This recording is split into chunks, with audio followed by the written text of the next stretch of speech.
This video is brought to you by Driver61. Driver61 now has a motorsports store, so if you're looking to buy a new racing helmet, overalls or more, head over to driver61.com/shop for some great deals. Hi, I'm Scott Mansell from Driver61 and welcome to our University series. In this tutorial we're taking a look at how to make the most out of the first corner of a race. The first corner of a race can often be really hectic, so we're going to take a look at a few onboard videos to see how you can make the most out of that first corner. So here we are on board with myself in a 1963 Lotus Cortina at the fabulous Spa circuit. Now, we didn't have a great qualifying. I think we were 13th or 14th overall. We had a slight problem with the diff in quali, so we were mid-pack at best. So the reason that I'm showing you this footage is because it shows us exactly my options as I was going into the first corner with a lot of traffic in front of us. So we can see what decisions I made and where I went and where I could have gone and what was a good decision and what wasn't. Now, the first thing to remember about deciding where to go at the start is that you just can't plan it. I've sat in lots of briefings with drivers and they've tried to plan where this driver might go, where that driver might go, whether we can go around the outside, whether we can go up the inside. And while you can think about these things a little bit, as in whether it's safe to go up the inside or whether there's a possibility to run off into the runoff around the outside and be a bit safer there at the start, you just can't predict what's going to happen at the start of a race. Obviously, the beginning of a race is probably the most dangerous part. You've got cars everywhere, they're full of fuel, the tyres are cold, you've not driven the car for a few hours or perhaps a day before because we've gone into the race, and it's fresh for all the other drivers. So it's a very tricky part of the race, but if you do it properly, it's one of the easiest parts of the race, or the easiest part of the race to make up positions. It's also the easiest part of the race to lose positions as well. So it's a fine balance as to what you do. And the other thing to think about is whether the race is a 20-minute sprint or whether it's a 24-hour race. Obviously, the types of start that you have will be completely different in these two different situations. So as I said, here we are at Spa. We're coming around to the bus stop chicane.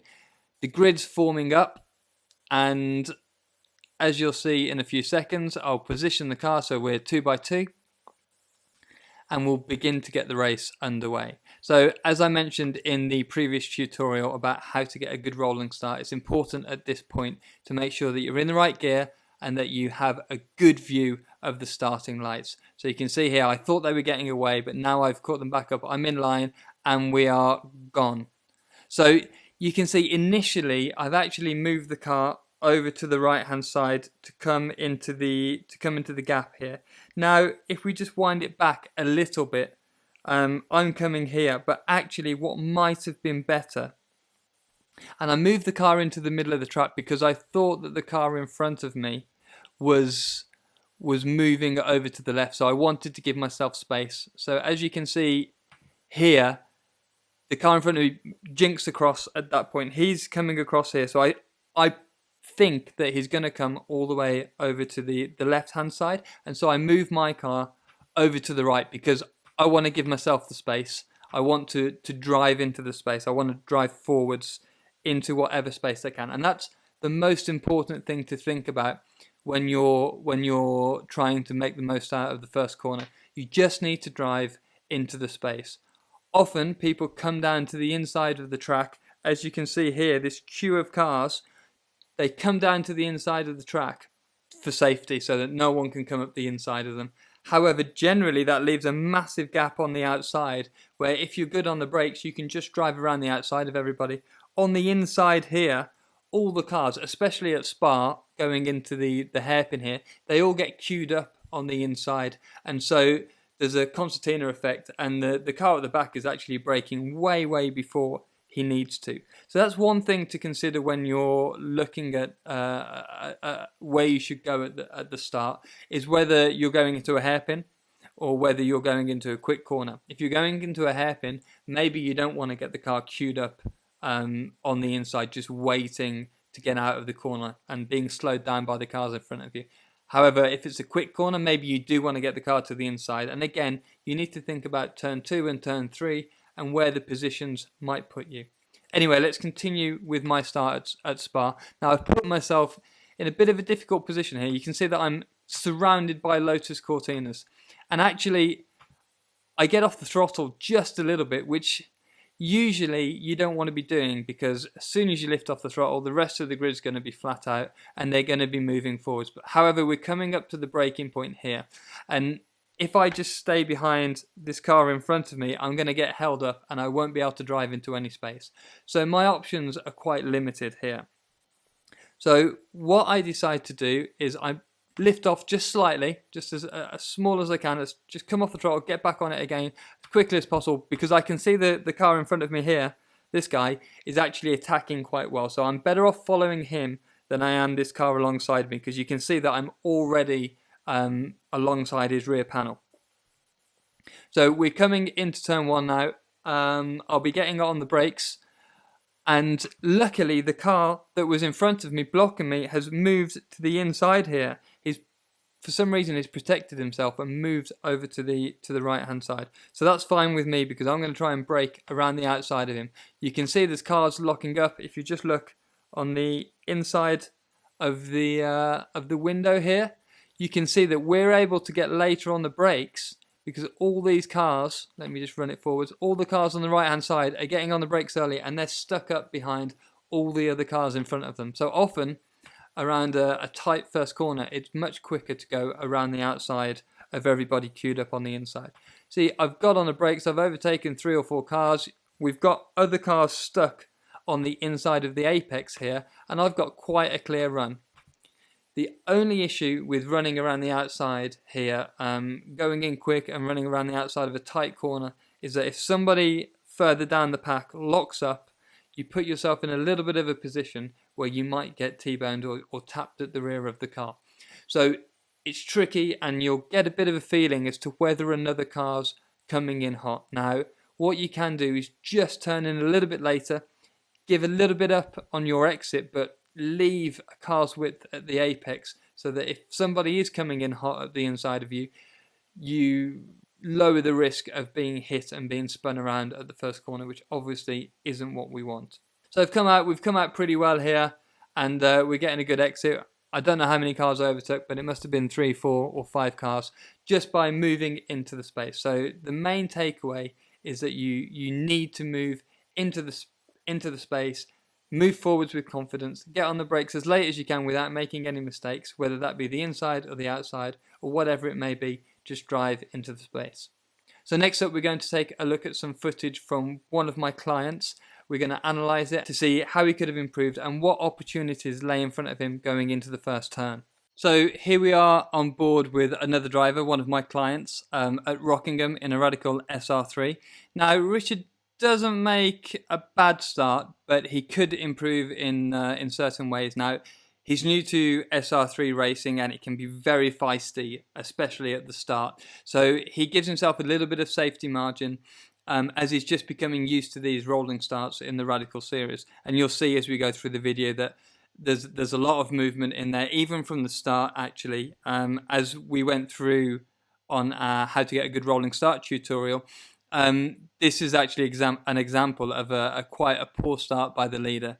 The grid begins to go and then slows down, as you can see here, and then goes again. So he actually got a little bit caught out by that and has not made a great start. So he's already looking in the mirrors, he's already moving backwards a little bit as we're coming into the first turn here at Rockingham.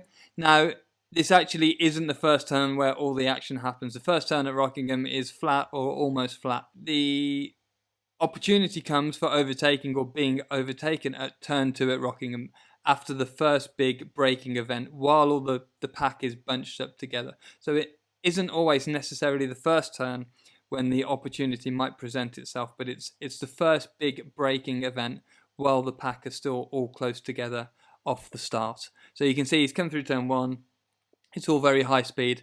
Now, those of you who know Rockingham, and if you don't, be sure to check out our in-depth video circuit guide. But we're coming into turn 2 here, and it's a big braking event. You can see we're in 5th gear already, doing 205 kilometers an hour. it's a big braking zone, and you'll often see race meetings, some accidents on the first lap as you come into this first turn, because we're going quick, cold tires, heavy on fuel, the pack's all close together, and we're about to go through a hairpin, so it's very tricky indeed to get everyone through there safely. So you can see here that Richard is positioned somewhere in the middle of the road. Now, it's not bad positioning. If it were me, I would be slightly higher up the road here so that we can actually give ourselves the best opportunity, the best line, the widest line going into the next turn, but not be right up behind this car in front. So what we want to do is position our car over to here a little bit, but so that we can brake in a straight line and be close to that car and not hit him. So we want to be trying to overtake him on the brakes. Now, one important thing that I need to mention is that when you're thinking about the race start before the race itself, you should think about how quick you're going to arrive at the first turn and where your natural braking point already is. Now, for the Radical at Rockingham, you can see that there's a marker board down here. Well, you can actually go a little bit past that marker board before you get on the brakes. Now, granted, that's when the tyres are up to temperature. That might be when you're a little bit lighter on fuel. But that's the general mark. So you can see already from the data here that Richard's begun to get on the brakes way too early. And if it were me doing this race, I would think about where I normally brake and I would add, I don't know, 20% on. I would be braking much earlier than I should be, but not as early as we are in this video. So it's important here that you try and open up your peripheral vision. You've had to think about where you normally brake, and you've added quite a few meters onto that to allow for the cold tires and the heavy fuel, and whether you need to change your line slightly going into turn one or the first big braking event, because things do get busy. But Richard's not thought about that, or he's not applied it when he's gone into this race. So he's on the brakes nice and he's actually come back off the brakes here, so you can see that just shows that he's being very safe. He's not quite as confident as he possibly could be. So he's in the middle of the road, and he's not that late on the brakes. You can see this car next to him, this yellow car, has actually got on the brakes a little bit later, and there's a car coming up the inside of him. Now, that isn't because of this braking point that we're in at the moment. It's because he got on the brakes too early, then realised that he got on them too early, come off the brakes, and then got back on them again. And the momentum of the cars behind meant that they've overtaken him or are currently overtaking. And you can see now that he's squashed in there. So rather than him deciding and moving forwards, actually these cars are coming upon him and controlling where he goes. So he's not really got any options here. He's stuck in the middle. Luckily, everybody makes it through this first turn well, but Richard here is moving backwards because he's not had that confidence on the brakes, and it's a difficult thing to get out of at the start. When you're moving backwards, when you make a little mistake, or you get on the brakes a little bit too early, or even a little bit too late and get a bad exit, when you're moving backwards, people are just eating you up because they're in control of the track. You'll see now that because Richard's on the outside of this car on the inside of him here, you'll see that this car has the control now, and it's something that we'll go over later in the overtaking tutorials. But he's in control. The guy's in front of him, and it means that he can control where he puts his car and actually push Richard away from the normal racing line. So you can see here that he just gets pushed out and runs out of road, which then means that he gets another bad exit, and again there's more cars coming past him. So what would I do differently? Let's just rewind the footage slightly. The main error is that he's actually just got on the brakes too early. So as I was talking about before, I would run up somewhere near the car in front here, but I would have in mind already where my braking point should be, considering all the factors, considering the cold tyres, considering it's the start of the race. But also, don't forget, we're going to be arriving at this second corner, or the first big braking event, at a slightly slower speed than we would do on a proper quick lap, because we've just come off a rolling start. We weren't flat out when we went across the line. So I'd keep the car a little bit more up over to the right, and it really, the only problem that he has here is that he's just got on the brakes too early and not precise enough. He's probably began braking, even though it's a tiny amount of pressure, he should still be flat out here. It's only a tiny amount of pressure, but anything that you do that isn't the maximum means that the cars behind you, if they're quick, they're just going to come past you. So it's really important that you maximize everything here, and that's why the start of the race is so tricky. Thanks for watching this tutorial by Driver61. Don't miss out on any future tutorials by subscribing to our YouTube channel and our newsletter below. If you'd like to help support us, check out the driver61.com store the next time you need to make a motorsport purchase. If you'd like to learn more, please head over to driver61.com/uni for more tutorials like this one. Thank you again for watching, and goodbye.